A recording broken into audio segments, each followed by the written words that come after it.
Imagine this. You wake up one day and realize every choice you've ever made, every love, every loss, every triumph, was shaped by something you never saw, a force so subtle, so ingrained. It whispers to you in dreams and lingers in your quietest moments. It is a shadow, not the darkness that frightens you, but the one you carry, unseen, unexamined, the silent architect of your fears, desires, and the very way you move through the world. What if the parts of yourself you ignore, suppress, or dismiss are the very things shaping your destiny? Consider this paradox. The brightest light casts the darkest shadow. The more you strive for greatness, for love, for meaning, the more your unseen wounds, buried shame, and unconscious fears pull the strings. You believe you are free. But are you? Think of the dreams you abandon because it's too late. The relationships you sabotage because you fear being truly known. The versions of yourself you buried to fit in, to survive. Who would you be if those shadows weren't steering the ship? Here's the urgent question. What if the key to your freedom isn't in chasing more light, but in facing the darkness you've spent a lifetime running from? Carl Jung called it the shadow self, the parts of us we exile, the instincts we deny, the primal, messy, glorious truths we hide even from ourselves. But here's the twist. The shadow isn't your enemy. It's your disowned power. Nietzsche warned us. Whoever fights monsters should see to it that he does not become a monster. And when you gaze long into an abyss, the abyss also gazes into you. But what if the abyss isn't there to devour you, but to awaken you? The tension builds. Every society, every religion, every culture teaches us to divide the world into light and dark, good and evil. But what if that division is a trap? What if the things we're taught to reject, our rage, our vulnerability, our wildness, are the very things that could set us free? You've been told to think positive, to stay in the light, to let go of the past. But what if that's a problem? What if the only way forward is through? The shadow doesn't disappear when you ignore it. It grows louder. In your addictions, your regrets, the way you flinch at your own reflection. So here's the real question. Are you ready to meet what's been shaping you all along? Because what comes next changes everything. Why do we fear the shadows within us? Because we've been taught to. From childhood, we learn to split the world into binaries. Good and bad, light and dark, acceptable and forbidden. Society rewards a polished self, the curated identity, while punishing what doesn't conform. But here's the hidden truth. The shadow isn't evil. It's exiled.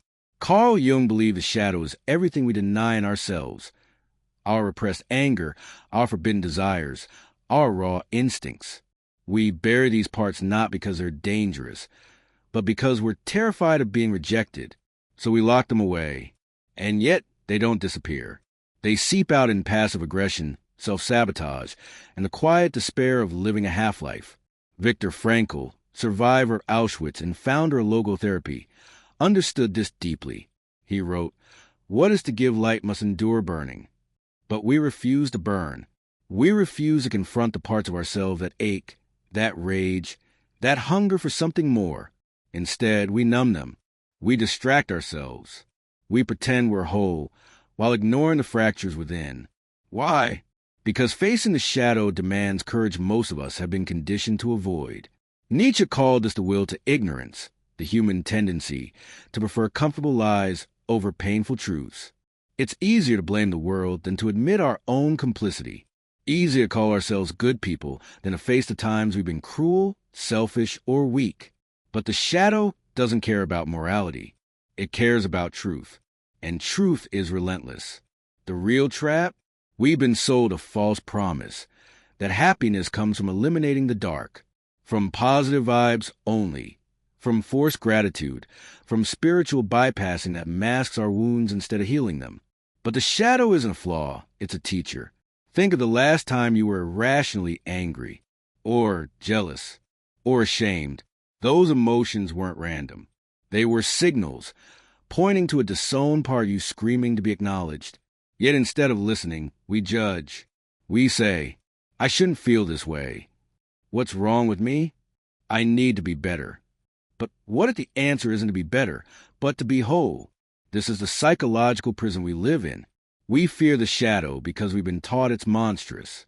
But the real monster is the lie that we must be perfect to be worthy, that we must cut away the messy, human parts of ourselves to belong. And so we walk through life haunted by what we refuse to name. But what if the key isn't to fight the shadow, but to free it?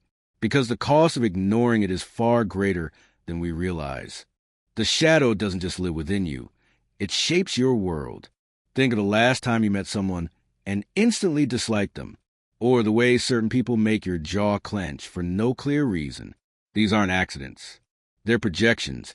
Your unconscious casting its disowned traits onto others. This is how the shadow operates.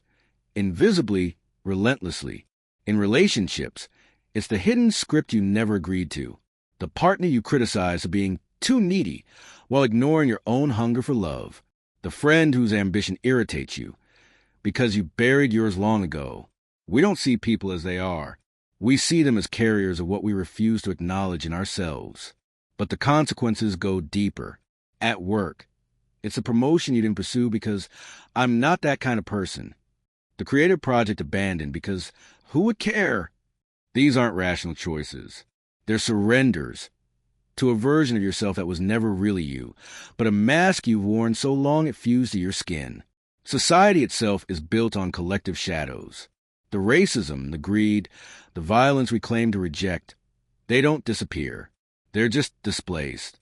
The monsters we fight in others are often the monsters we refuse to face within. As Jung warned, no tree can grow to heaven unless its roots reach down to hell. But we've tried to build paradise while pretending hell doesn't exist. The neurological trap. Your brain is wired to protect your self-image at all costs. Cognitive biases like the fundamental attribution error. Your mistakes are circumstantial. Others are moral failures. Confirmation bias. You only see what confirms your existing beliefs. The Dunning-Kruger effect. The less you know, the more certain you are. All exist to shield you from the discomfort of self-confrontation. This is why most personal growth fails. You try to fix yourself without ever meeting your shadow, the real architect of your behavior. You read the books, attend the seminars, force the affirmations, but nothing changes because you're decorating the prison instead of finding the key. The greatest tragedy? The shadow holds your unlived life, the career you didn't pursue, the love you didn't fight for, the person you could have been. Every time you silence a wrong emotion, suppress a shameful desire, or perform a version of yourself that feels hollow, you're not evolving. You're erasing yourself. And the world loses what only you could have brought to it. But there is a way out. The first lie you must unlearn. That wholeness comes from adding more light. Real transformation begins when you stop running from the dark. This isn't about indulging your worst impulses. It's about reclaiming them. That rage you bottled up, it's not poison. It's power waiting for direction. That jealousy you feel, it's not petty. It's a compass pointing toward what you truly desire but are afraid to claim. Step 1. The mirror exercise where rebellion begins. Next time someone triggers you, don't ask, what's wrong with them? Ask instead, what does this reveal about me? That co-worker who never stops talking? Maybe your irritation isn't about their chatter. It's about your own silenced voice. That ex who abandoned you? Perhaps the real wound isn't their leaving. It's your belief that you're unworthy of staying for. This isn't blame. It's liberation. Step 2. The permission ritual, where shadows become allies.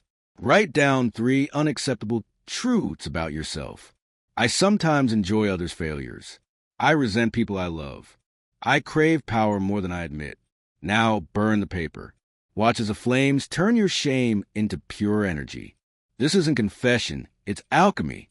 Step 3. Shadow work, where integration happens. For 1 week. When angry, don't suppress it, study it.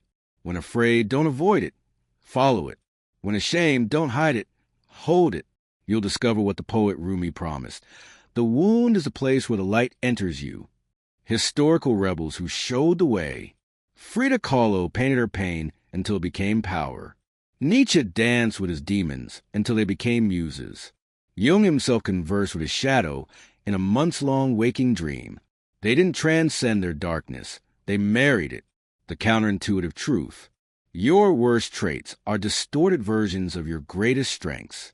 Obsession becomes focus. Aggression becomes passion. Manipulation becomes strategy. The goal isn't to eliminate these forces, but to redirect them. Why most self-help fails? It tries to install new software without first deleting the virus. No amount of positive thinking can override a shadow running in the background. But when you stop fighting your shadow, when you finally turn and face it, something miraculous happens. Here is the secret your shadow has been protecting. You are not broken. You were never supposed to be only light. The division between good and bad was an illusion all along. A tree is not half root, half branches. It is one living thing. So are you. The final revelation. Your darkness was never your enemy. It was the part of you that refused to die. That jealousy? It was your hunger for more. That rage? It was your boundaries screaming. That shame? It was your humanity demanding to be seen. All this time, you thought integration meant taming your shadow. But the truth is far more beautiful. Your shadow was taming you. The alchemy of wholeness. When you stop splitting yourself in two, your flaws become fingerprints, unique markings of your unrepeatable soul. Your failures become sacred texts, coded with the wisdom only experience writes. Your demons become the fiercest guardians of your authenticity. This is what the mystics knew. The Kabbalah teaches that divine light is hidden in vessels that appear broken. The Tao shows how yin and yang dance in perfect imbalance. Even science confirms black holes aren't voids, but unimaginable generators of new stars. Your shadow's final gift. The moment you stop fearing the dark, you discover. The courage you sought was in the fear you avoided. The love you craved was in the wounds you bandaged. The freedom you desired was in the chains you refused to touch. The last illusion to shatter, that this journey ends. It doesn't. Wholeness isn't a destination. It's the willingness to keep meeting yourself again and again in all your contradictions. The final question. Now that you know the shadow is not your cage but your compass, what unlived life will you finally dare to touch?